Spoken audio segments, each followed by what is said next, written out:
ऐसा लग रहा है कन्वर्सेशन जा रहा है सीरियस। ये क्यों फोड़ा जाता है? ये मेरा पता नहीं क्या होता है, मुझे ऐसा लगता है कि तोड़ देना चाहिए। और ये फलाने ही जो घटना घटी है इसकी मैंने प्रेडिक्शन पहले करी। डेट वाइज प्रिडिक्शंस करी 48 के 48 उसी डेट में घटी हैं। मेरा मन का सवाल ये है, अगर आपको पता है कि भाई एक प्लेन क्रैश होने वाला है, तो जब इतना पता कर सकते हैं तो ये क्यों नहीं पता कर सकते कि अहमदाबाद से उड़ने वाली इस तारीख को इस समय पर वो जो फ्लाइट उड़ेगी वो क्रैश होगी।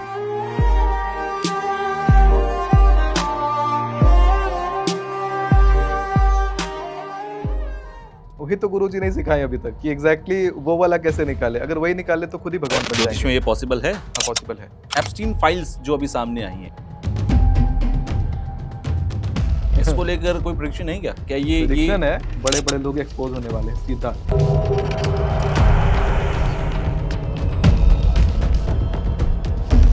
तो दुनिया के ऊपर नर पिशाचों का शासन चल रहा है। जमीन की लड़ाई जब होती है तो एक बाथरूम के बराबर भी जमीन जब निकल करके जाने लगता है तो कितना बेचैन मन हो जाता है कि रात को आदमी सोता नहीं है। पाकिस्तान टूटा, उसके लिए कितना केस चला कुर्सी बचाने के लिए। जिन्ना को अपनी कुर्सी चाहिए थी, इधर अपनी कुर्सी चाहिए थी। कुर्सी प्रेम है, कुर्सी के हित में सबसे पहले पाकिस्तान निकल गया हमारा। एक जमीन कट गया। आज तक भी डेमोक्रेसी में कभी भी भारत में कोई जमीन जुड़ा नहीं है, हमेशा कटा है। मैं आप लोगों को बता दूं, सुमित आचार्य जी जो है वो वोट नहीं देते। आप वोट क्यों नहीं देते? आगे का समय ये मार्च से लेकर दिसंबर तक कुछ चुनौतियां हैं, कुछ घटनाएं हैं। सब गर्दा उड़ने वाला है इस बार कि 20 मार्च से 18 अप्रैल के बीच में कुछ कंट्रीज बता रहा हूँ, इन कंट्रीज में करेंसी डाउन जाएगी और करेंसी इनमें से किसी का करेंसी कोलैप्स का भी योग दिखाई पड़ रहा है। जैसे बड़ी प्रेडिक्शन है अभी।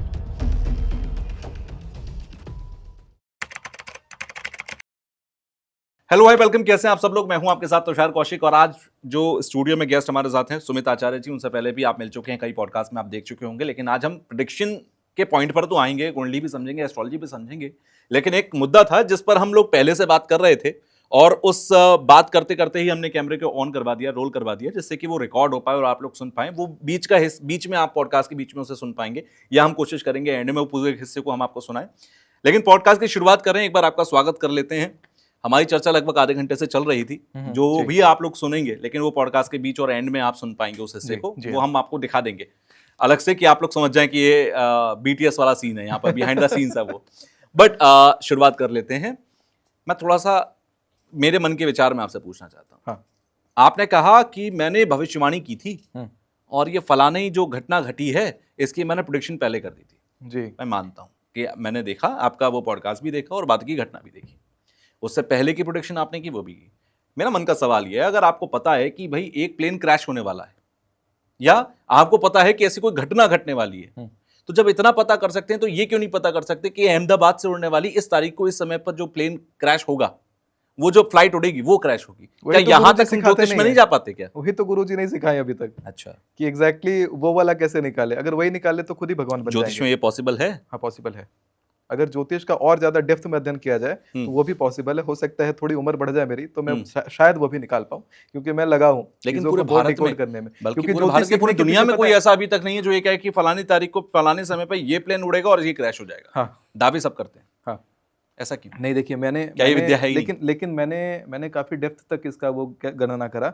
एक दो कैलकुलेशन का बात नहीं कर रहा हूँ। पिछले साल मैंने बकायदा एक न्यूज़पेपर प्रिंट करवा दिया 10 जुलाई 2025 को। और उसमें मैंने डेट वाइज प्रिडिक्शंस करी 48 और अभी तक जितनी घटनाएं घटी हैं 48 के 48 उसी डेट में घटी हैं जिस डेट को मैंने प्रिडिक्ट करा हुआ था। अच्छा, उदाहरण दे देता हूं। मैंने जनवरी में सीधा कहा था कि देखना 29 मार्च के बाद भारत पाकिस्तान अचानक युद्ध में आएंगे और अप्रैल तक ये युद्ध चलेगा और खत्म हो जाएगा। वही होता है। ये एग्जैक्टली वो डेट्स कॉन्साइड करता है। लोग उस समय जब युद्ध शुरू हुआ तो कह रहे यही विश्व युद्ध है, पाकिस्तान नक्शा से गायब हो जाएगा, सब बवाल मचा। दुनिया भर के एस्ट्रोलॉजर अलग लिख पे चल रहे थे। मैं अकेला था जो कह रहा था नहीं, तुरंत खत्म होने वाला है, भी देखना। और 10 तारीख आते आते युद्ध खत्म हो गया, संधि हो गई। जितना मैंने डेट बोला वैसा ही हुआ। मैंने ये भी बोला हुआ था उस समय कि देखना अमेरिका के साथ जो भारत के संबंध है बड़े बढ़िया दो समय, खूब स्वर्णिम संबंध था। मैंने बोला देखना 29 के ही बाद शनि मीन राशि में बैठेगा और अमेरिका से भारत का संबंध गड़बड़ा जाएगा। और वही हुआ।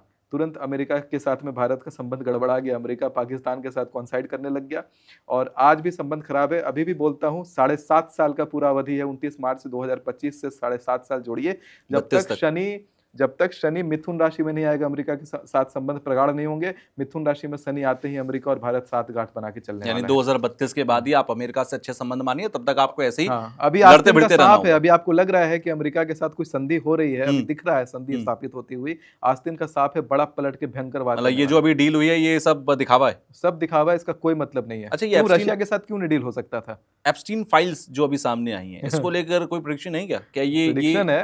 एप्स्टीन फाइल के लिए मैंने नवंबर में वीडियो नहीं रिलीज किया था क्या, कि जनवरी आएगा 2026 शुरू होते ही देखिएगा कि बड़े बड़े लोग एक्सपोज होने वाले हैं सीधा। और वही हुआ। एक तो बड़े बड़े लोगों का चेहरा असली वाला सामने आया, लेकिन ये बात तो बहुत अच्छे से क्लियर हो गई है कि दुनिया के ऊपर नर पिशाचों का शासन चल रहा है, और ऐसा लग रहा है कि कोई नकारात्मक शक्ति इस दुनिया को कंट्रोल करती है। इसीलिए मैं शुरू से मानता हूँ कि राम राज्य चाहिए, अखंड भारत चाहिए। अखंड भारत जब था, जब राजाओं का राज चलता था, उस समय देखिए पूरब से पश्चिम, उत्तर से दक्षिण पूरा भारत दिखाई पड़ता था। उस समय ऐसा मन में राजाओं के होता था कि हम देने आए हैं, अगर कुर्सी पे बैठे हैं, मुकुट को धारण किया है, उस शौर्य के साथ बैठे हैं, तो हमें कुछ खींचना नहीं है किसी से। प्रजातंत्र से राजतंत्र पर भरोसा करते हैं। राजतंत्र सबसे बढ़िया था। ऐसे थोड़ी ना सतयुग में इतने बड़े बड़े ऋषि मुनि आए, इतने ज्ञानी लोग आए, उन्होंने भी राजतंत्र के ऊपर ही टिप्पणी दी। चाणक्य तक ने राजतंत्र के ऊपर टिप्पणी दी। 100 साल पहले एक नया एक्सपेरिमेंट शुरू हो गया भारत में, डेमोक्रेसी करके। ये एक्सपेरिमेंट का रिजल्ट क्या दिखाई पड़ता है? ये तो बहुत अच्छा विचार करने का, बुद्धिजीवों को इसके ऊपर विचार करना चाहिए कि हम लाख बात कर लें इसके ऊपर, इसके सक्सेस के ऊपर, लेकिन ये देखिएगा कि अगर ग्राउंड स्तर पे कोई भी व्यक्ति, चाहे मुखिया बनना हो, चाहे राष्ट्रपति बनना हो, ग्राउंड स्तर से देखिएगा तो हर किसी का यही इंटेंशन है, इस बार मुखिया बनेंगे, 10 लाख रुपया का खर्चा होगा, और खर्चा करने के बाद 30 लाख भी खींच लेंगे या 50 लाख खींच देंगे, तुम लोग को 20-20 लाख बांट देंगे। आप समझिए, ये नीति रहती है इसमें। तो ये राजनीति नहीं, राजा राज करता है, रंक राज नहीं होता। रंक को अगर कुर्सी मिले तो रंक नीति चलती है। वहां सबसे पहले कुर्सी को नोचना शुरू करेंगे, अरे यार घुस गया 50 करोड़ रुपया, इसको फटाफट खींचो, कुर्सी वुर्सी से ही हंसी लो, और जो है 5 साल के अंदर अपना जो खर्चा निकाल लेना है, चेयर रहे ना रहे। तो ये माइंडसेट है कि यार क्लॉक इज टिकिंग, तो वहां पे हमें फटाफट खींच लेना है, सातों पुश्त के लिए जमा कर लेना है। और देखिए सबसे पहला उदाहरण क्या हुआ भारत में, जैसे ही इसका स्टार्ट हुआ है, सबसे पहले कुर्सी बचाने के लिए, जिन्ना को अपनी कुर्सी चाहिए थी, इधर अपनी कुर्सी चाहिए थी, कुर्सी पकड़ने के लिए कुर्सी के हित में, राष्ट्र हित नहीं बोलूंगा क्योंकि राष्ट्र प्रेम नहीं आ रहा है, या कुर्सी प्रेम है, कुर्सी के हित में सबसे पहले पाकिस्तान निकल गया हमारा। एक जमीन कट गया, पहले जमीन जुड़ रहा था, पूरा अखंड भारत बन रहा था, या सबसे पहले जमीन कट के निकल गया। बांग्लादेश निकला, ऊपर पीओके निकल गया, इतना बड़ा बड़ा तकबा। और आज तक भी डेमोक्रेसी में कभी भी भारत में कोई जमीन जुड़ा नहीं है, हमेशा कटा है। थोड़ा सा जमीन चीन भी उधर से चढ़ाई कर देता है तो भी भारत बहुत विशेष एक्शन नहीं लेता है। होता है, थोड़ा बहुत होता है, लेकिन फिर देखता हूं कि जो कटा वो कट ही जाता है। तिब्बत चला गया, वो तो अपना आजादी के बाद ही तिब्बत गया, तो तिब्बत वाला पार्ट चला गया। तो ऐसे करके केवल जमीन टूट रहा है, और इसके ऊपर विशेष एक्शन इसलिए नहीं होता है क्योंकि जनता को पता ही नहीं चाहिए। क्या राजा का काम है ना कि जनता के लिए क्या बनाना है। तो कभी भविष्य में आपको लगता है अखंड भारत की जो सोच है वो कभी वापस पूरी देखिएगा ना, 5 साल और नहीं, 5 सत्र और चुनाव चलेगा डेमोक्रेटिक वाला, उसके बाद कोलैप्स कर जाएगा, फिर राजतंत्र आ जाएगा। 5 आप बोल रहे हैं, 25 साल मान लो, 25 साल फेल्ड मॉडल है ना, क्योंकि 2047 आ जाएगा। बीजेपी का जो एक सपना है हिंदू राष्ट्र का, तो 2047 के बाद है।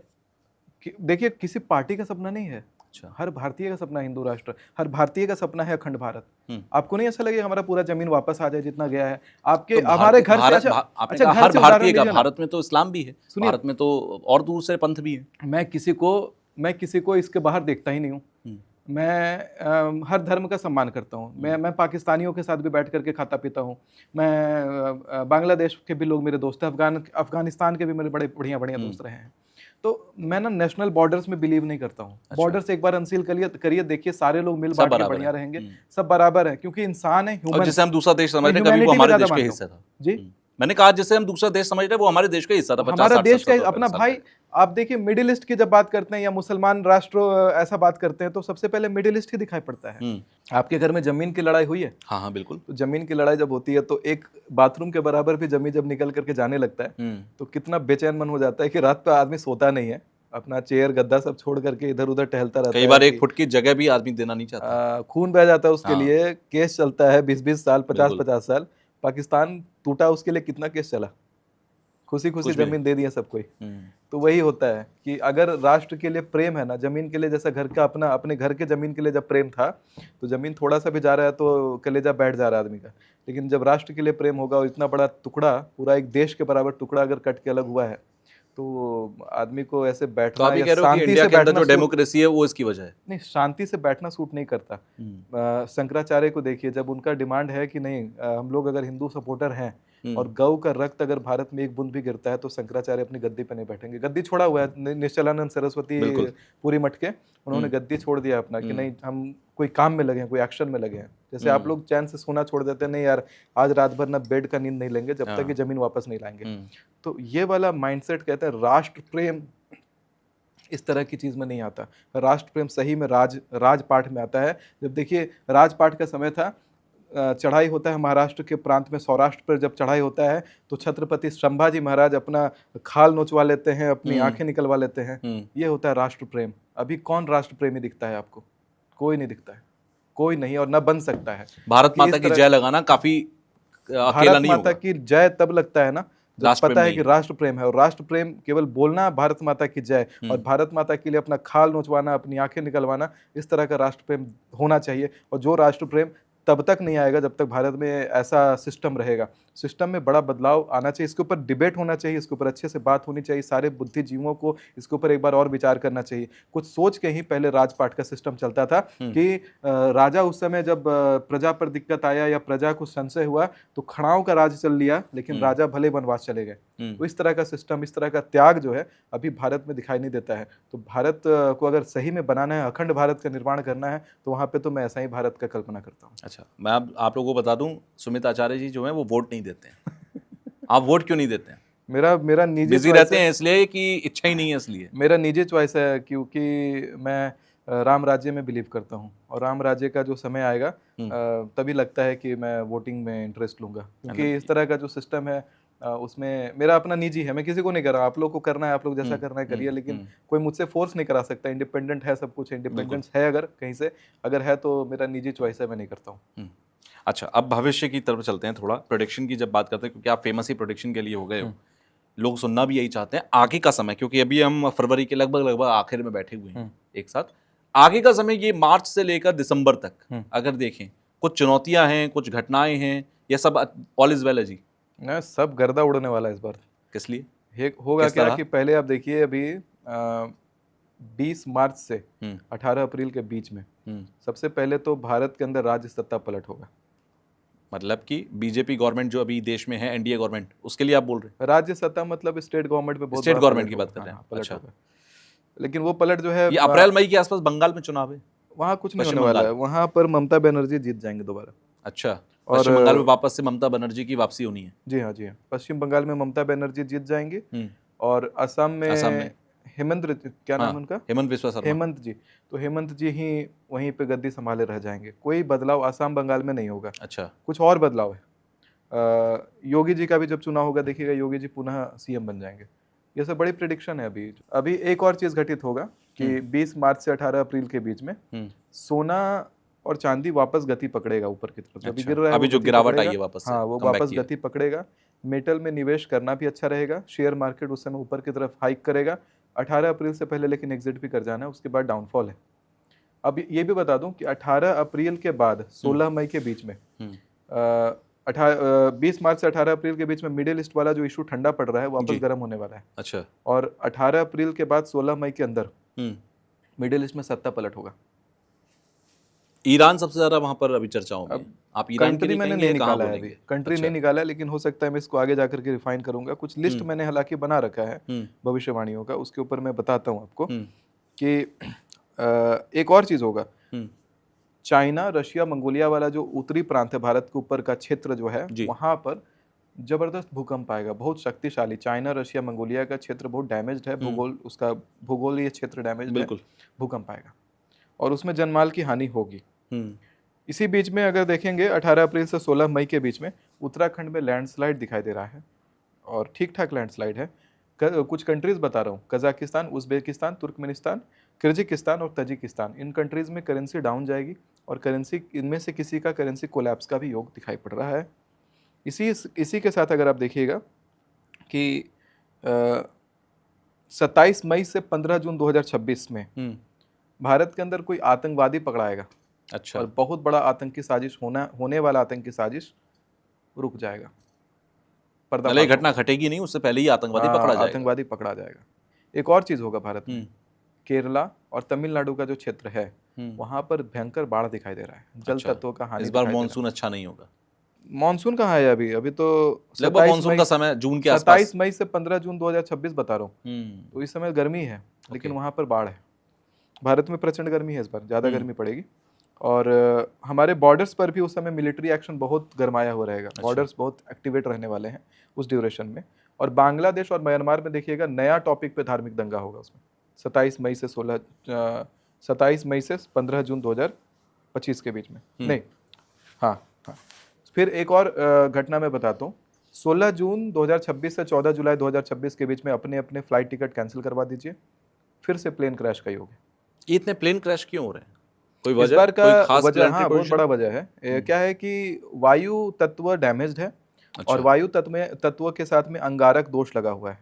अंगारक दोष जो है, अंगार कैरी करने वाला वाहन कौन सा है? विमान है। विमान के इंजन और आकाश में जो भी चीज अभी अग्नि लेके घूम रही है वो विमान है, इसीलिए विमान दुर्घटना का योग बार बार आ रहा है। अभी देखिएगा कि फिर से एक विमान दुर्घटना 16 मई से 14 जुलाई के बीच में होगी, जिसमें नेता बैठा होगा। फिर से कोई नेता होंगे बैठे हुए, उनको हम खो देंगे विमान दुर्घटना में, इसी ड्यूरेशन में। और चीज़ होगी 16 जून से 14 जुलाई के बीच में कुछ पॉलिटिकल योग बन रहा है, कुछ पॉलिटिशियन का, किसी पॉलिटिशियन का एसेसिनेशन जैसा योग है इसमें।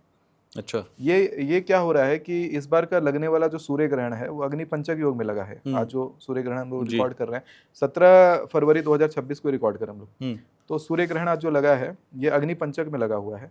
और इसी के एक ही पक्ष में चंद्र ग्रहण लगेगा, जो भारत में लगेगा चंद्र ग्रहण। तो महाभारत के भीष्म पर्व में अगर आप देखिएगा तो वेद व्यास मुनि बताते हैं कि इस प्रकार का परस्पर एक पक्ष में लगने वाला ग्रहण, सूर्य और चंद्र ग्रहण एक पक्ष में अगर लग जाए तो विध्वंसकारी युद्ध भी लेकर के आते हैं। और इसके साथ में जिस देश के अंदर ये लगा हुआ है, चंद्र ग्रहण लग रहा है, उस देश में चंद्र ग्रहण के साथ में कुछ युतियाँ भी है। जैसे कि इस साल 2083 चलने वाला है विक्रम संवत में, और 2025 का जो एलिमेंट है वो कन्या लग्न को लेकर शुरू हुआ है। दोनों में विरोधाभास भी है। बुध और कन्या का विरोधाभास जो होता है देवासुर संग्राम लाता है, राजा पक्ष के ऊपर हानि कराता है। इसीलिए नेता, राजनेता आदि के ऊपर असैसिनेशन जैसा योग आ रहा है, क्योंकि देवासुर संग्राम मतलब देवता और असुर का संग्राम डायरेक्ट, इसीलिए यहाँ पे असैसिनेशन जैसा योग बनता है। और जो इसी ड्यूरेशन में ज़्यादा हावी होता हुआ दिखाई पड़ता है 14 जून से 16 जुलाई के बीच में। हालांकि कहते हैं ना कि मृत्यु का संकेत 9 महीना पहले मिल जाता है, यानी गर्भ में बच्चा जितने दिन रहता है उतने दिन पहले मृत्यु का संकेत मिल जाता है। तो कुछ संकेत करवा रहा होगा, अगर थोड़ी भी साधना उन्होंने करी होगी तो। संकेत में बार बार चोट लगना जबरदस्त वाला, बार बार बहुत गंदा बीमार पड़ना, कोई जिस भी नेता के लिए ऐसा हो रहा है। हाँ, कुछ ना कुछ संकेत होगा। महामृत्युंजय करवाइएगा तो क्या होगा कि वो खतरा आपके ऊपर से टल जाएगा। लेकिन भारत के अंदर ऐसा लेकिन घटित होगा, ऐसा भी योग है। एक और चीज़ है उस समय कि मल्टीपल फ्लाइट क्रैश का, मतलब मल्टीपल विमान दुर्घटना हादसा का योग है कि बार बार हर दूसरे दिन कोई ना कोई विमान का योग आ रहा है गड़बड़ाने का। तो फ्लाइट्स ना लें, अतिज आवश्यक है। अगर कि नहीं कर सकते हैं बिना, जैसे नेता हैं बड़े, कोई बहुत बड़ा काम करना है तो वैसे में विमान पर बैठते ही बोलिए चलत विमान कोलाहल हुई, जय रघुबीर कही सब कोई, और मार्गेशु रक्षतु माम नीलकंठः जरूर बोलिएगा। शिव अमोघ कवच से ये मंत्र है, मार्गेशु रक्षतु माम नीलकंठः। भगवान शंकर नीलकंठ के रूप में आकर के आपकी रक्षा करेंगे। अच्छा, ये कोई भी विमान में बैठ रहा है उससे पहले कर ले, हाँ, बेहतर होगा। सब अपनी अपनी गाड़ी में भी बैठा है ना तो कर लेना चाहिए। हाँ जी, मैंने कहा precaution is better than cure, आप पहले ही करके चलिए। हाँ, पहले करके विमान में बैठिए और पढ़िए इसको। हर किसी को करना चाहिए। हाँ, हर किसी को। तो याद अगर आपको ये रह गया विमान में बैठते समय, तो समझिए जिस काम से जा रहे हैं वो काम भी सफल होगा। अगर ये भूल गए और विमान उड़ गया हवा में तो आप समझिए काम भी सफल नहीं होगा आपका, जो काम से जा रहे हैं वो सफल नहीं होगा। क्योंकि आप जो मेन चीज़ है भगवत तत्व यहाँ पे छूट गया है, खंडित हो गया है। ये इसीलिए कहते हैं धर्म से जुड़े रहना चाहिए कि कई बार कहते हैं कहीं प्रवेश करें तो पहला दाहिना कदम रखते हुए ही प्रवीसी नगर कीजिए सब काजा हृदय राखी कौशलपुर राजा करके देखिए, वहाँ से कुछ ना कुछ निकाल के लाएंगे आप, बहुत बड़ा सक्सेस निकाल के लाएंगे। घर से निकल रहे हैं तो चलत विमान कोलाहल हुई, जय रघुबीर कही सब कोई। तो ऐसी ऐसी चीज़ें याद रहनी चाहिए। वही कहते हैं ना, मरने समय अगर आपको जो भी जानवर का स्वरूप दिखाई दे, जो भी स्वरूप आपको दिखाई देता है, वही योनि को आप बाद में प्राप्त करते हैं। तो ठीक वैसा ही होता है इसमें भी, कि जब भी कोई काम करने जाते हैं तो वो चीज़ आपको अनुभव हो जाता है कि उसमें देव अनुभूति है कि नहीं है। अगर ऐसा मन कर जाए कि उस काम के लिए पहुंच गए हैं, उसमें बैठे कि ना बैठे, तो मैं तो कहूँगा रिटर्न आ जाइएगा। उस काम को करिए मत, उसमें हाथ मत लगाइए, असफल हो जाइएगा। बाद में जाके कर लीजिएगा, क्योंकि आपको वो याद ही नहीं रहा तो समझिए कि भगवान पहले से सिग्नल कर रहे हैं आपको, रास्ते में याद आएगा, अरे ये बताया हुआ था सुमित आचार्य ने, ये वाला करना भूल गए हैं। अभी से याद करिए, प्रैक्टिस करना शुरू करिए कि आप जब भी गाड़ी वाड़ी में बैठे तो आपको ये याद रहे। हाँ, 8-10 बार आप करेंगे फिर अपने आप याद आने अपने लगेगा। आप, और उसी समय आपका आदत हो जाएगा। एक बार आदत बनाइए मंत्र का, भगवान से जुड़े रहने का आदत बनाइए, अच्छा रहता है। क्योंकि मेरा काम खाली डराना नहीं है, डर से जान बचता है लोगों का। क्योंकि पहले भी जब वेनेजुएला के ऊपर हमला, पहले भी कोलंबिया वाला जो अटैक, जो प्लेन क्रैश हुआ है, मेरे वीडियो को देख करके 1.5 लाख रुपए का टिकट किसी ने कैंसिल करवाया था अपना।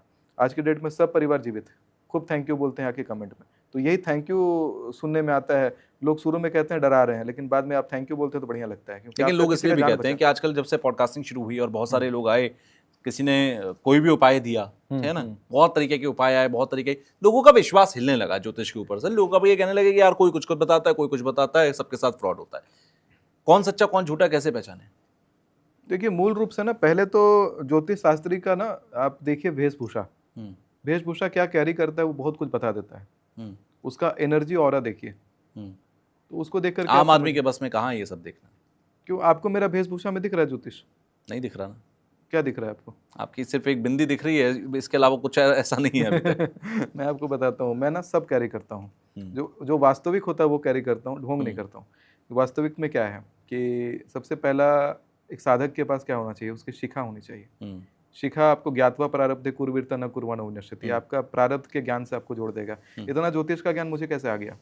मेरी स्टडी तो, मेरी एकेडमिक पूरा साइंस में रहा है। अभी साइंटिफिक लॉजिक पे इतना डेप्थ में बात किया मैंने आपके साथ, पूरा पार्टिकल फिजिक्स और सारे रिसर्च पे बातें की हैं। लेकिन ये संस्कृत का उच्चारण करना और ये सारी चीज़ें कैसे आई हैं? प्रारब्ध से आई हैं। मेरा तीसरा जन्म है पृथ्वी पर, ये तीसरा जन्म है। तीनों जन्म में शाक्त उपासक रहा हूँ, भगवती का उपासक रहा हूँ, प्रारब्ध से है। हाथ में भी शेर है, मेरे वीडियोस में अक्सर आप शेर देखते हैं, बाघ देखते हैं, सब प्रारब्ध से आता है। तो प्रारब्ध है, यही प्रारब्ध से जोड़ता है शिखा। तो शिखा तो मैंने बहुत लंबी रखी हुई है। आप देखिएगा तो मेरे कान पे 3 बार शिखा लपटा जाएगा, इतना लंबा शिखा है। सामने दिखा देता हूँ। यूथ जो कहते हैं आजकल कि फैशन में धर्म कैसे कैरी करें, बड़ा बड़ा टीका नहीं लगा सकते, मैं कम फैशन में हूँ। सारे मॉडर्न कपड़े पहने हैं, हर देश घूमता हूँ, हांगकॉन्ग, चाइना, मकाओ, सब घूमता हूँ। ये देखिए, इतना बड़ा शिखा कैरी करता हूँ। बिल्कुल। और बड़े प्राउडली इस चीज़ को मैं शोकेस भी करता हूँ, इस पे रील्स बनाता हूँ। अभी मैं कुछ दिन पहले एक रील मैंने, मलेशिया में ट्विन टावर है, उसके सामने एकदम स्विमिंग पूल में मस्त नहाते हुए, इस बारे में मैंने बताया था कि उस समय मैं कई सारी कंट्रीज, उस समय एक ही ट्रिप पे 8 कंट्री किया था मैंने। तो उतना कंट्रीज घूम करके मैं बोला, दुनिया भर का भी फैशन देखने के बाद भी ये मेरा दिनचर्या है। माथे पे तिलक खाली नहीं है, मेरे कंठ पे भी तिलक है, माथे पे त्रिपुंड भी है, लेकिन गंगा जल का त्रिपुंड है। त्रिपुंड अदृश्य रहता है, दिखाई नहीं देता। छाती पे है, पेट के नाभि पे है, पीठ के कमर के निचले हिस्से पर त्रिपुंड भी है और शक्ति का तिलक भी लगाया हुआ है। ये चीज़ें जो होती हैं, सूक्ष्मता देखते हैं, इसी को मोहिनी कहा जाता है। रुद्राक्ष पहना है और जनेऊ पहना है। जनेऊ बहुत इंपॉर्टेंट है। अगर जनेऊ आप नहीं पहनते हैं तो आपके पास कोई साधना नहीं हो सकता, आप साधक हो ही नहीं सकते। मेरा रुद्राक्ष का ये रंग देखिएगा, इससे आप पहचान सकते हैं। ये बहुत महीन चीज़ है, इससे भी पहचान सकते हैं। जो मैंने रुद्राक्ष का माला डाला हुआ है, इसका रुद्राक्ष का रंग हो गया काला। अब बहुत सारे ढोंगी जो आते हैं वो क्या करेंगे कि 50 रुद्राक्ष डालेंगे, जो आप देख के पता है कि आम जीवन में आदमी कैरी नहीं करने वाला है, और 50 रुद्राक्ष डाल करके ऐसे चैनल पे बैठ के बात करेंगे। वहाँ पे रुद्राक्ष का कोई रुद्राक्ष आपको काला नहीं दिखेगा, सब नया नया लाल लाल रुद्राक्ष दिखाई देगा। उससे पता चलता है कि असली है कि ढोंगी है। खूब आचार्य वाला ड्रेस पे रहेंगे लोग, माथे पे शिखा ही नहीं रहेगा, जब चोटी ही नहीं है तो कहेगा आचार्य, कौन सा साधना, कौन सा मंत्र जाप किए थे। वहाँ ढोंग और वहाँ भ्रम उत्पन्न होता है। यही भ्रम को अगर समझना है, ये छोटा छोटा महीन बात आप समझना सीख लीजिएगा तो आप समझ पाइएगा। बाकी का परिधान का कोई मतलब नहीं है। धर्म में वैसे कहा जाए तो क्या कहते हैं, अभी लोग धोती कुर्ता पहनना एक्सपेक्ट करते हैं एस्ट्रोलॉजर से, धर्माचार्यों से।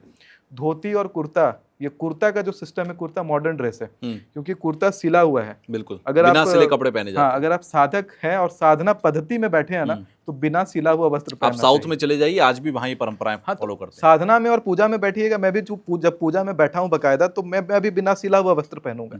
लेकिन अभी पूजा में तो बैठा नहीं हूँ, पॉडकास्ट करने आया हूँ। जनता को तो दिखाना नहीं है कि मैं पूजा कर रहा हूँ अभी बैठ करके। जैसे दिखता हूँ, जैसे दुनिया में रहता हूँ, वैसे ही फिर नॉर्मल। अच्छा, मेरा सवाल ये था कि बहुत सारे उपाय बताए जाते हैं, एस्ट्रोलॉजी एक ठीक एस्ट्रोलॉजर जो आपका काम कर पाए, उसकी पहचान कैसे करें? पहले तो यही सब सूक्ष्म लक्षण देखिए, असली है साधक की नकली है, वो पहले समझिए। केवल वेशभूषा बाहरी देख करके मत ऐसे पैर पड़ जाइए तुरंत कि महाराज आप ही श्रेष्ठ हैं। एक तो ये होता है, दूसरा होता है उसका बाकी कुछ बातें तो आप वो निकालेगा ही, जैसे कि आपका बृहस्पति का बलवान होना, बृहस्पति आपका केंद्र में होना, ये सब चीज़ें बताएगा वो आपको। जैसे आपका भी है बृहस्पति, बृहस्पति अच्छे भाव में बैठा हुआ है, आपकी आंखें भूरी रंग की जो दिखाई पड़ती हैं वो भी सूचक है।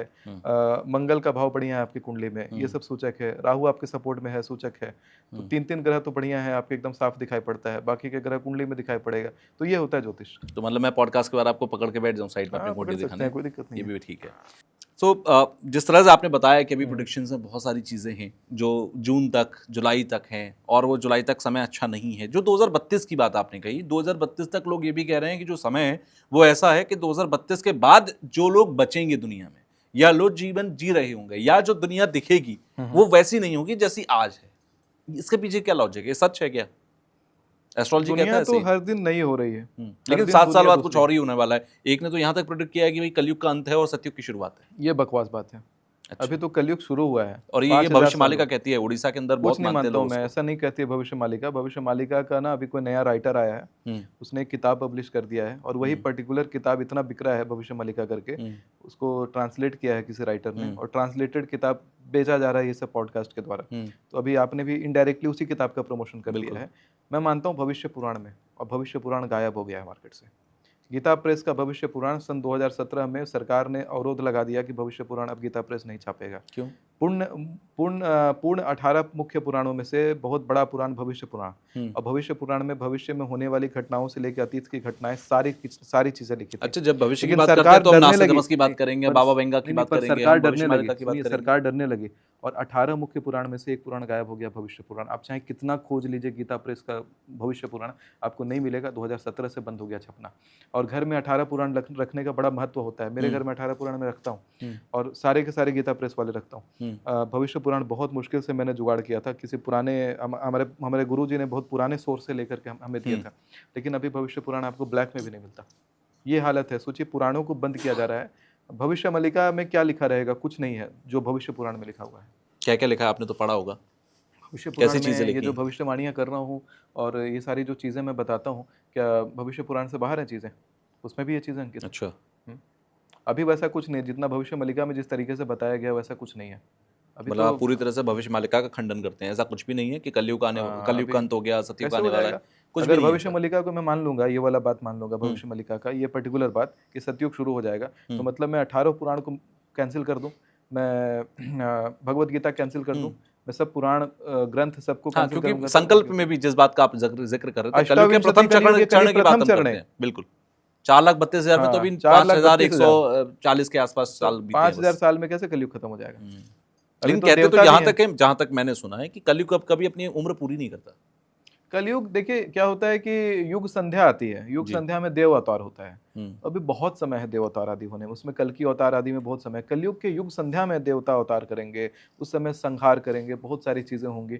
अभी तो शुरुआती लक्षण केवल दिख रहा है, एप्स्टीन फाइल वगैरह जो दिख रहा है। अभी तो लोग भगवान का नाम तक भूल जाएंगे। आज हम लोग भगवान के ऊपर चर्चा कर रहे हैं, ज्योतिष के ऊपर चर्चा कर रहे हैं, आने वाले समय में नाम भी नहीं पता होगा भगवान का, वो युग होगा कलयुग। अच्छा, ये सब भविष्य पुराण में लिखा है?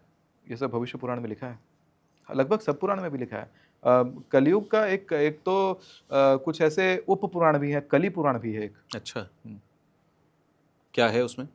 कली पुराण में कली पुरुष का वर्णन है। अच्छा, कैसा है, कैसे अंत होगा, सब कुछ वर्णन है।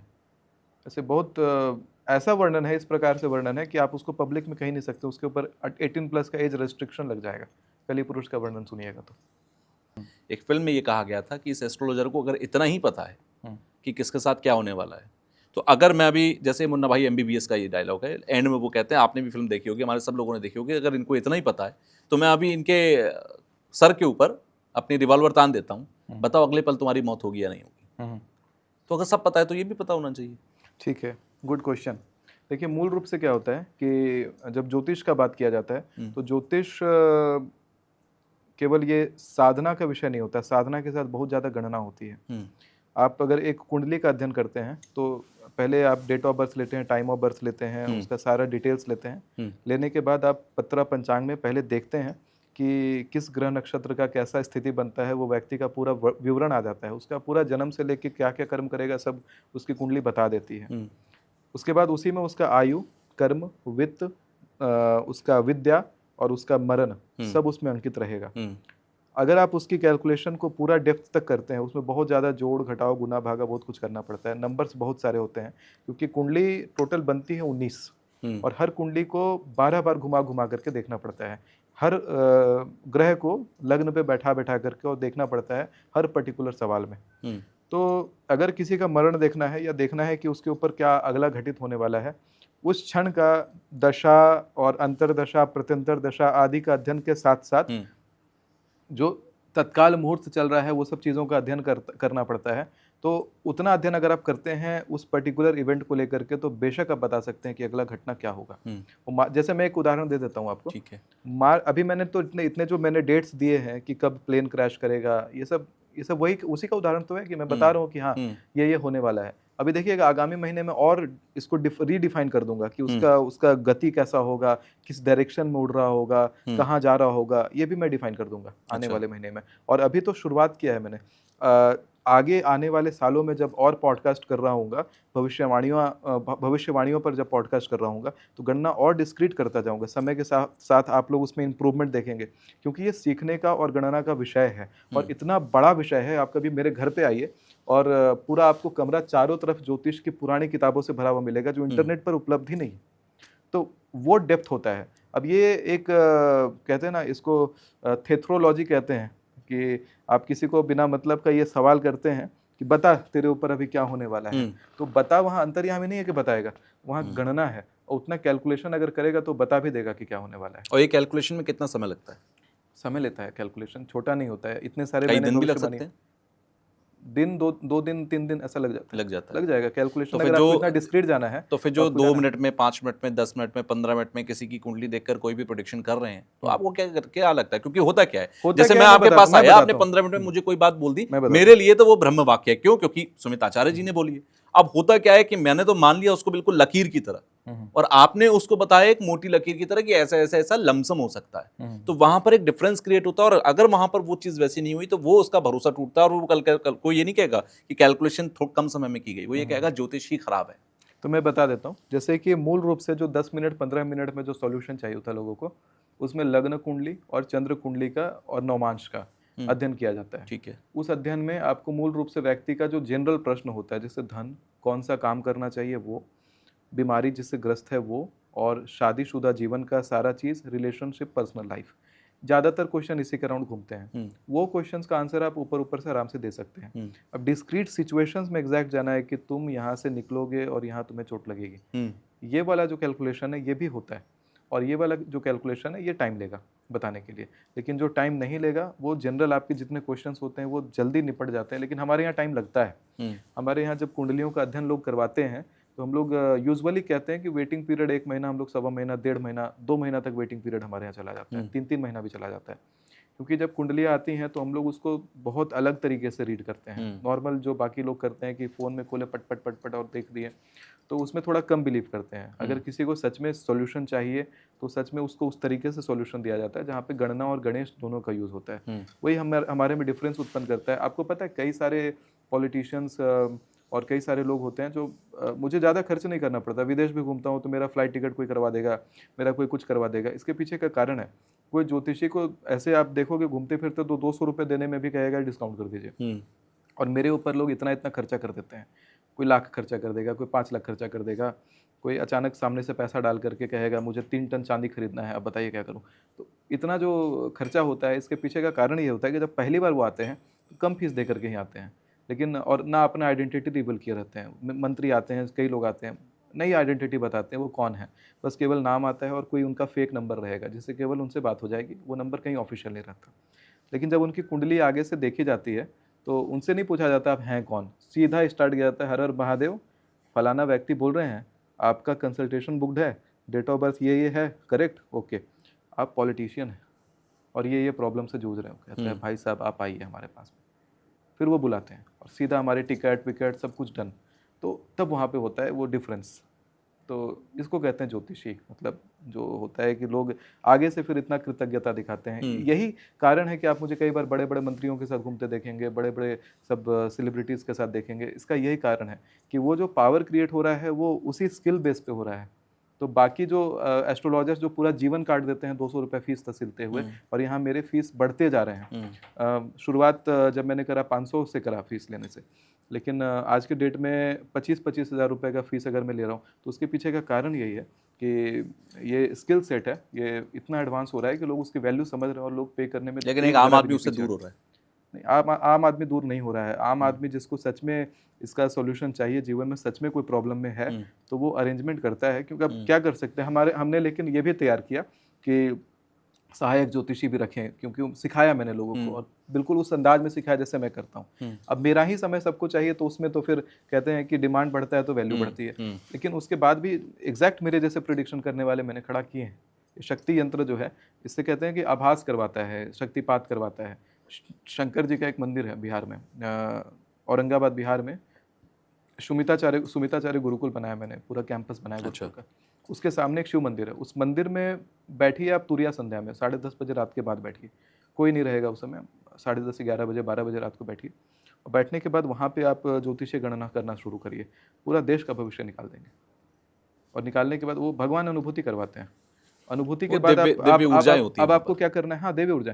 उसके बाद आपको करना क्या है कि कई चीज़ें होंगी उसमें, कुछ आप कल्पना भी करेंगे, कुछ भ्रम भी होगा। अब आपका वो कल्पना है, आपने जो जो नोट डाउन किया, नोट डाउन कर लीजिए कि हाँ इस समय से इस समय में, इस चैत्र मास में ये होगा, फलाना फागुन में ये होगा, भादो में ये होगा। जो डेट आई ऐसे ही आई है, जो आप देख रहे हैं कि मैं कह रहा हूँ 28 जनवरी से 27 फरवरी बोल रहा हूँ, ये मास का डेट है, वो जो वैदिक महीना है उसका डेट के कारण ऐसा ऐसा चल रहा है ये। तो ये जो ऐसी चीज़ें निकलेंगी, उसके बाद आप उसमें अब देखिए कि आपका कल्पना था कि सही में ग्रह चाल है, तो फिर आप उसके ऊपर जब गणना करेंगे तो आप और सर्टिफाई हो जाएंगे और क्लियर हो जाएंगे कि कल्पना कौन सा था और ग्रह चाल कौन सा था। कई बार कल्पना भी आपको बहुत कुछ दिखाने लग जाता है, तो कल्पना और इसमें डिफरेंस करने के लिए फिर कैलकुलेशन करना है, इसीलिए कुंडली गणेश भी है और गणना भी। बिल्कुल, और इसीलिए समय भी लगता है। चलिए, बहुत बहुत धन्यवाद, आप आए और हमने पॉडकास्ट को रिकॉर्ड किया है। आई होप ये कोई प्लान्ड नहीं था, ना मेरे सवाल प्लान थे, ना आपके जवाब प्लान थे। आप लोगों को क्या लगता है, आप लोग नीचे कमेंट बॉक्स में लिखकर ज़रूर बताना। और शुरुआत का हिस्सा जो अब लोग सुनने जा रही हैं, वो आप लोग सुनिए। आप लोग, अगर आप लोगों की साइंस और स्पिरिचुअलिटी दोनों में इंटरेस्ट है, तो आप उसका एक ब्लेंडेड फॉर्म सुनने जा रहे हैं। जो हमारा एक कैजुअल टॉक था, ये कोई सवाल जवाब का हिस्सा नहीं था, ये हमने अलग से रिकॉर्ड वो हो गया, तो हमने कहा चलो आपको सुना देते हैं इसके आगे का हिस्सा। फिलहाल आप इसके आगे का हिस्सा सुनेंगे जो हमने अनइंटेंशनली रिकॉर्ड किया है। का मानना है कि ये इतिहास है, इतिहास पहले घटित हुआ है और अब इतिहास का ट्रेस के कारण हम लोग आगे फॉलो कर रहे हैं। लेकिन हम अगर ऐसा कहें आपको कि ये एक सर्कल है जो रिपीट होता है, क्योंकि आप अगर काक भूसंडी का एग्जांपल लेंगे तो वो बार बार जाकर के रामायण होता हुआ देखे हैं। होते ये क्या होता है कि कई सारे ऐसे ऋषि रहे हैं जो समय के चक्र को पार कर जाते हैं, समय के चक्र को भेद देते हैं और वो बार बार उसी घटना को होते देखते हैं। अब ये सोचिए कि किसी की साधना इतनी प्रबल हो जाती है कि भविष्य में वो समय के पीछे जाता है, बहुब्रह्मांड की थ्योरी में चले जा रहे हैं। नहीं, पूरी की पूरी सिस्टम को फिर वो साइकिल बना देता है। ये साइकिल है, आगे जो डेवलपमेंट होगा और पीछे जो डेवलपमेंट हुआ था वो सब एक ही चक्र पर जुड़ जाता है। यानी अतीत अलग नहीं है और भविष्य अलग नहीं है। जब भगवान कृष्ण जी ने अर्जुन को बोला था कि मैं तुम्हें दिव्य दृष्टि दे रहा हूँ, वो दिव्य दृष्टि क्या होती है मैं समझाता हूँ। जैसे मेरे हाथ में ये चील है जी, ये जो चील है, ये जब तक ये सरफेस को देख रहा है, जैसे मेरे शरीर में बिल्कुल सटा हुआ है, मतलब इसकी आंख जो है एक सीमित परिधि में है, तो ये मेरे कपड़े का एक धागा देख रहा है। इसकी दिव्य दृष्टि क्या होगी, यानी 2 डायमेंशनल देख रहा है। इसकी दिव्य दृष्टि तब होगी जब ये 3 डायमेंशन एक साथ देखेगा। यानी कि अगर एक डायमेंशन है, इसका वर्तमान जो है केवल एक धागा है, उसी में इसका भूत भविष्य वर्तमान सब घुसा हुआ है। लेकिन जैसे ही इसको मैंने बोला कि अब यहाँ से देखो, एक मैंने डिस्टेंस का एलिमेंट इसको दिया, यहाँ से देखो, तब ये भूत भविष्य वर्तमान सब काल सब समय सब घटना एक बार में देख रहा है। जिसका जो घटना में मन कर रहा है वहाँ पहुँच जा रहा है, यहाँ मन कर रहा है यहाँ पहुँच गया, यहाँ मन कर रहा है यहाँ पहुँच गया, यहाँ मन किया तो यहाँ पहुँच गया, क्योंकि सब कुछ एक ही साथ घटित हुआ है। इसी पे साइंटिस्ट आइंस्टाइन ने भी कहा है कि टाइम इज कांस्टेंट। तो आइंस्टाइन कहाँ से लेके आ रहा है, हमारे शास्त्र से लेके आ रहा है। रोज जो हम लोग संकल्प लेते हैं, तो संकल्प, आप लोग जैसे लोग ये मानते हैं कि पूजा पाठ की जो परंपरा होती है ये मानव की बनाई हुई चीज है जिससे समाज को बांधते हैं लोग। मैं आपको एक बात बताता हूँ कि अगर ये पूजा पाठ की परंपरा को आज से 200 साल पहले जब आक्रमणकारियों ने आए थे और ख़त्म करने लगे थे, अगर ये मंत्र संकल्प मंत्र खो जाता तो आइंस्टाइन की थ्योरी भी जो है समझिए नहीं आ पाती, और अगर आ भी जाती, अगर हम लोग किसी तरह डिस्कवर भी करते हैं, तो पूजा पाठ की व्यवस्था में पहले से ये वाली चीज़ थी आइंस्टाइन के पहले से, वो वाली चीज़ हमें पता नहीं लगती। मैं एक उदाहरण देता हूँ, हर पूजा से पहले हाथ में फूल गंगा जल लेकर के बिल्कुल संकल्प लिया जाता है। संकल्प लेते हैं। संकल्प में क्या लेते हैं, मंत्र बोलता हूँ, उसको फिर इंग्लिश में ट्रांसलेट करूंगा। ये जो साइंटिस्ट समाज है वो जो देख रहा है उसको बड़ा अच्छा समझ में आएगा कि श्री विष्णु विष्णु विष्णु श्रीमद् भगवतो महापुरुषस्य विष्णुराज्ञ पर्वतमानस्य अद्यम ब्रह्मणो हि द्वितीय प्रार्थे श्री श्वेत वराह कल्पे वैवस्वत मन्वंतरे। अब जो मैंने यहाँ बोला श्वेत वराह कल्पे, इसके ऊपर डिटेल से बात करता हूँ। श्वेत वराह कल्प जो होता है वो भगवान विष्णु ने तब लिया है जब भगवान विष्णु पाताल से संसार को निकाल करके बाहर आ रहे थे, और अभी भी पाताल से संसार को निकाल के बाहर की तरफ बढ़ रहे हैं।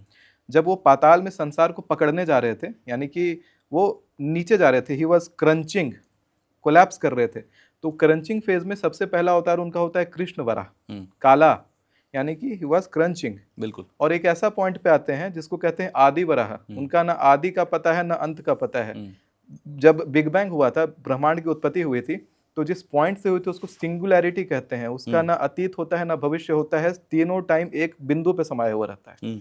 आदि, वहां पर एग्जिस्टेंस का बोध ही नहीं होता, एग्जिस्ट करता है नहीं होता है, वो सब विलीन हो जाता है। आदि वराह जब वो पाताल में पहुंच गए थे, आदि वराह, और उसके बाद जब वहां से निकलना शुरू करते हैं, यानी वही बैंग है श्वेत वराह, व्हाइट मतलब निकल रहा है, ब्लैक मतलब कृष्ण मतलब अंदर जा रहा है, सब कुछ एब्जॉर्ब कर रहा है, ब्लैक एब्जॉर्ब करता है, व्हाइट रेडिएट करता है, जो आता है सब छोड़ता है। अभी हम लोग हबल्स लॉ पढ़ते हैं, 1925 में एडविन हबल ने निकाला था हबल्स लॉ। बिल्कुल। हबल्स लॉ के अकॉर्डिंग हमारा यूनिवर्स एक्सपैंड कर रहा है, हर गैलेक्सीज एक दूसरे से दूर फैल रही है, वही तो है श्वेत वराह। जो हम लोग संकल्प लेते हैं तो यूनिवर्स के उस स्टेट का बात करते हैं कि यूनिवर्स अभी एक्सपैंड कर रहा है, लेकिन एट द सेम टाइम हम ये भी जानते हैं कि यूनिवर्स पहले क्रंच किया था, फिर सिंगुलैरिटी पे आया था, और फिर अब एक्सपैंड करता है। इतना बड़ा साइंटिफिक लॉजिक जो इतने हजार सालों के बाद लोग डिकोड करते हैं, हमारे में युगों युगों से चलता हुआ पुराण हर बार पूजा से पहले सबसे पहला यही साइंटिफिक प्रोसीजर कराता है। उसके बाद हमारी प्लैनेटरी पोजिशनिंग करवाता है। कुंडली के अंदर एक उदाहरण देता हूं, हमेशा सूर्य के बगल में शुक्र और सूर्य के बगल में बुध देखेंगे।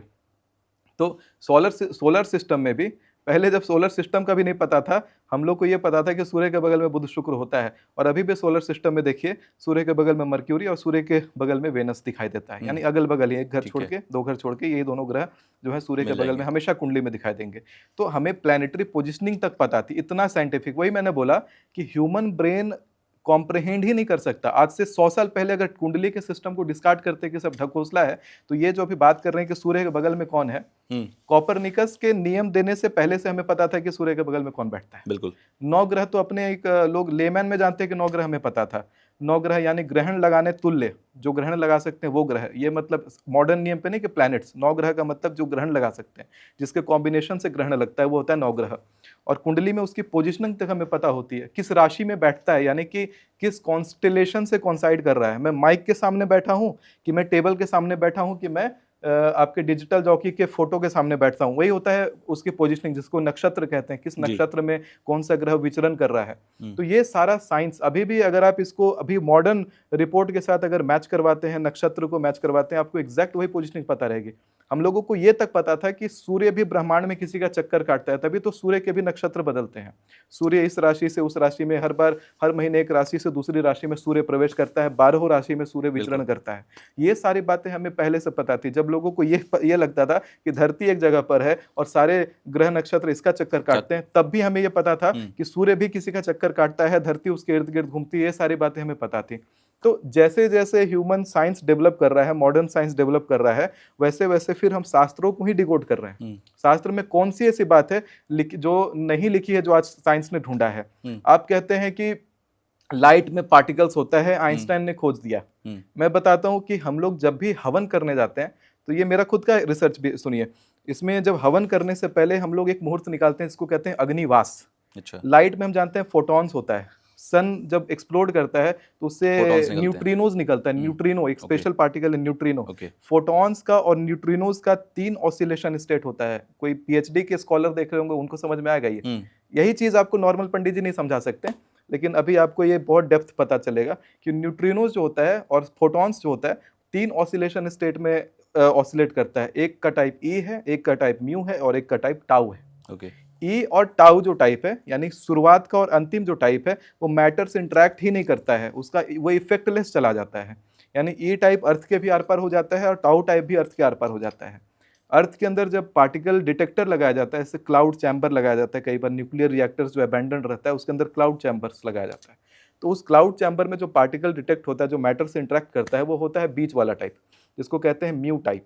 जब हम लोग हवन के लिए अग्नि का संस्कार निकालते हैं, अग्नि का मुहूर्त निकालते हैं कि कौन सा मुहूर्त में अग्नि अग्नि इंटरेक्ट करने वाला है और कौन सा मुहूर्त में निष्फल जाएगा, तो उसमें एक मंत्र यूज होता है। उसमें 3 ही अवस्थाएं आती हैं। एक पहली अवस्था है, ऐसे है कि तिथिम च एव समन्वितम परम वार समन्वितम चतुर्थ भीषति हरेद भागम शेषम अग्निवास उच्यते। उसमें डिवीजन हुआ, डिवीजन में आया एक वशति आकाशे, इफेक्टलेस जाता है, हवन करने मना किया जाता है, इफेक्टलेस जाएगा।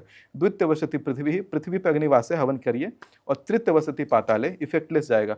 ये साइंटिफिक फैक्ट्स होते हैं जो हमारे रिचुअल्स में ऐसे ऐसे कोडेड रहते हैं। स्टेलर इंफॉर्मेशन, स्टार्स जो है, जैसे हम लोग शादी करते हैं, तो ये तो 10 साल पहले पता चला लोगों को कि शादी के संस्कार में बहुत बड़ा साइंस कोडेड था।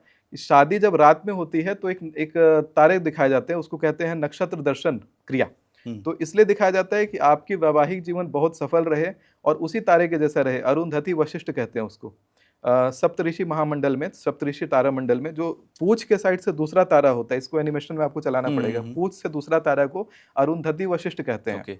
शादी के संस्कार में अरुंधति वशिष्ठ का दर्शन करना पड़ता है कि आपका मैरिज लाइफ अरुंधति वशिष्ठ के जैसा हो। धरती से अरुंधति वशिष्ठ को देखने का कोशिश करिएगा तो एक ही तारा दिखाई देगा, इतना जुड़ा हुआ है वो, एक तारा। सप्तऋषि में सभी तारों को एक एक नाम दिया हुआ है। ये पता है, सोचिए कि सप्तऋषि में सप्तऋषियों का एक नाम है, लेकिन एक ही तारा ऐसा है जिसको अरुंधति वशिष्ठ कहते हैं। अच्छा। वशिष्ठ मुनि और अरुंधति दोनों एक साथ बैठती हैं, लेकिन धरती से नहीं दिखता, वो दिखता है स्पेस से।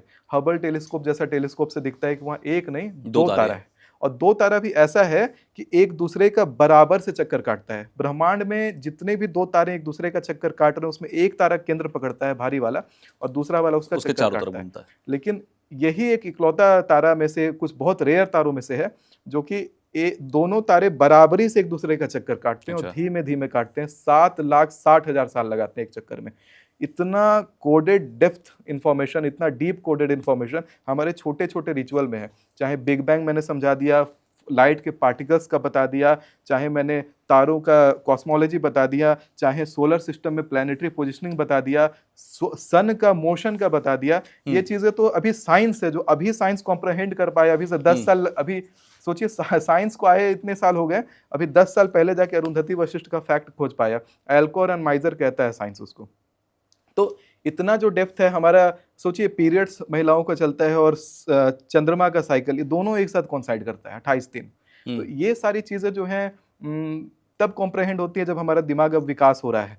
पहले इसको हम लोग अगर केवल रिचुअल मानते हैं, अंधविश्वास मान करके डिस्कार्ड करे होते तो सब खत्म था। लेकिन आपको लगता है कि विज्ञान के साथ साथ बहुत सारी चीजें ऐसी थीं जो समय के साथ लोकाचार की वजह से कुछ ऐसा नहीं गलत हो गई, नहीं कुसंगति थी, कुछ ऐसा नहीं था कि जो लोकाचार गलत थी। हम लोगों को समझ ही नहीं आया उस चीज को, जिन चीजों का हमने डिस्कार्ड किया। सोचिए कम उम्र में शादी होता था। धर्म से सती प्रथा को भी जोड़ा गया था। हाँ जी, धर्म से तो सती प्रथा को भी जोड़ा गया था। नहीं, धर्म से सती प्रथा को, सती प्रथा तो पहले नहीं था।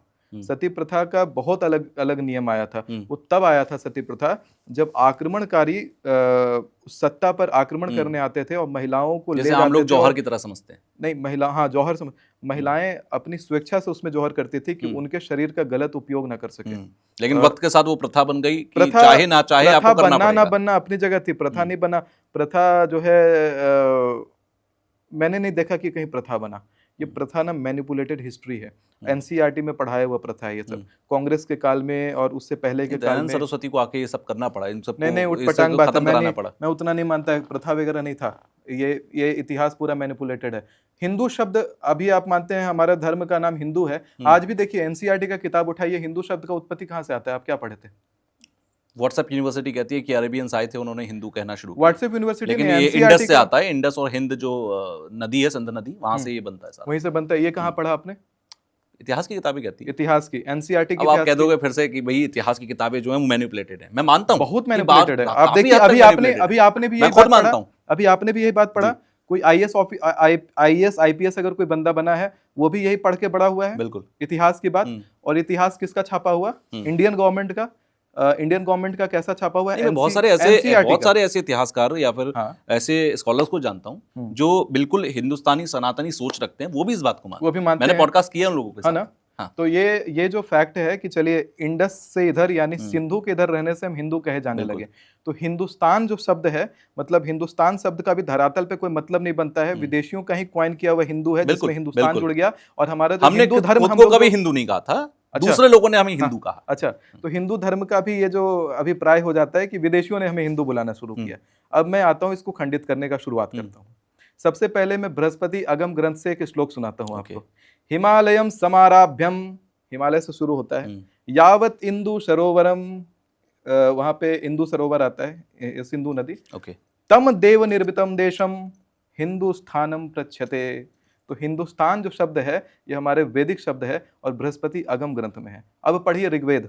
ऋग्वेद में हिंदू, सिंधु और इंदु तीनों शब्द आते हैं और तीनों को एक दूसरे का पर्यायवाची बताया गया है। तीनों का अर्थ होता है गो रक्षक, गो भक्त। अभी महाभारत पे आइए। महाभारत के अश्वभेदिक पर्व में हिंदू शब्द का उल्लेख बहुत बार आता है। कालका पुराण में हिंदवह शब्द का उल्लेख आता है। तो ये जो पुराण है ये आदिकाल के पुराण हैं। नहीं, बिल्कुल और बार बार हिंदू शब्द का उल्लेख हिंदुस्तान भी बोला गया, या हिंदुस्तान भी आ गया। यहाँ हिंदुस्तान जबकि उर्दू शब्द सुनाई दे रहा था सुनने में पहले, लेकिन मंत्र में देखिए हिंदुस्तान भी आ गया, मंत्र में हिंदू भी आ गया, मंत्री में हिंदवह भी आ गया। और ये सब ऋग्वेद, मतलब ये वैदिक काल और चराचर समझिए, जब ज्ञान को केवल शब्दों से बोला जाता था, जब किताबें नहीं लिखी जाती थी, उस समय के समय से ये हिंदू शब्द चला आ रहा है। और जबकि मॉडर्न हिस्ट्री में क्या पढ़ाया गया, विदाउट रिसर्च या अपने रिसर्च अगर पता भी है तो उसको डिस्कार्ड करते हुए ये पढ़ाया गया कि विदेशियों ने हमें हिंदू नाम देना शुरू कर दिया। और उसको एक्सेप्ट करके हमारे देश के दिमाग को, देश के जनता के बच्चों का दिमाग को इतना भ्रमित किया गया कि हिंदू शब्द पे आज हम क्वेश्चन करने लगे कि हमारा धर्म का नाम ही जब गड़बड़ है तो फिर वो धर्म का अस्तित्व ही नहीं होता है। बीच में व्हाट्सएप यूनिवर्सिटी ने कहना शुरू किया कि हिंदू उसको कहा गया जो वो है रिफ्यूजीज हैं, या फिर जो क्या कहते हैं, व्हाट्सएप यूनिवर्सिटी उर्दू भाषा में कुछ और, इसका काफिरों को हिंदू कहा जाता है। व्हाट्सएप यूनिवर्सिटी भाड़ में गया, मैं उसको अलग कर देता हूं, लेकिन मेरा यहाँ पर काउंटर का प्रूवन फैक्ट है, इस पे पीआईएल डलना चाहिए कि नहीं डलना चाहिए? बिल्कुल डलना चाहिए, और इसको चेंज होना चाहिए। एनसीईआरटी को बकायदा पढ़ाना चाहिए कि बृहस्पति अगम ग्रंथ में ये श्लोक है। अगर इसको डिस्कार्ड करते हैं एनसीईआरटी तो इसके ऊपर आप डिबेट लेकर के आइए कि आप डिस्कार्ड कैसे। बहुत सारे मैं, क्योंकि सनातन धर्म से मैं भी ताल्लुक रखता हूँ, ब्राह्मण परिवार में मैं भी पैदा हुआ, मैं भी ज्ञान की मैं इज्जत करता हूँ, लेकिन ज्ञान में कहीं अगर संक्रमण लग गया, इन्फेक्शन लग गया, तो उसको हटाना भी हमारा काम है। इस पॉइंट पर मैं अपने ऑडियंस को जरूर आप इस पे हाईलाइट करवाइएगा इस चीज को कि हिंदू जो है शब्द वैदिक शब्द है, ना कि कोई विदेशी का दिया हुआ। एक और अटैक हमारे ऊपर होता है, वो भी अटैक ही कहूंगा। ये जीरो की उत्पत्ति जो कही जाती है वो आर्यभट्ट को कॉइन कर दिया जाता है। वो इसलिए किया जाता है कि क्रिश्चियनिटी से पुराने हिंदुइज्म का साइंस ना हो जाए। जीरो से सब कैलकुलेशन शुरू होता है। अभी मैंने पॉडकास्ट के शुरुआत में ही एक श्लोक बोल दिया, उसमें डिवीजन हो रहा है और डिवीजन में शेष फल, भागफल सब कुछ निकल रहा है। उसमें शून्य का कितने बार प्रयोग किए। अलजेब्रा कहते हैं कि इराक से होकर के आया था अलजबर, और ये जो कैलकुलेशन हुआ जिसमें इक्वेशन निकला है एकवशति आकाश द्वितीयवशति, ये इक्वेशन जो निकला है इसमें अलजेब्रा का प्रयोग हुआ कि नहीं हुआ। अगर आप नारद पुराण पढ़िएगा, आज तक लोग यही जानते आए थे, मैं खुद देख के शॉक्ड था कि 22/7 पाई का खोज जो है ग्रीस से होकर के आया भारत में। अरिस्टोटल और किनका नाम आता है उसके पीछे। अब मैंने जैसे ही नारद पुराण पढ़ा तो नारद पुराण में बार बार जब वृत्त बनाया जाता है, गोल बनाया जाता है, तब उसकी परिधि का ज्ञान करने के लिए हर बार 22/7 का पाई का प्रयोग आ रहा है।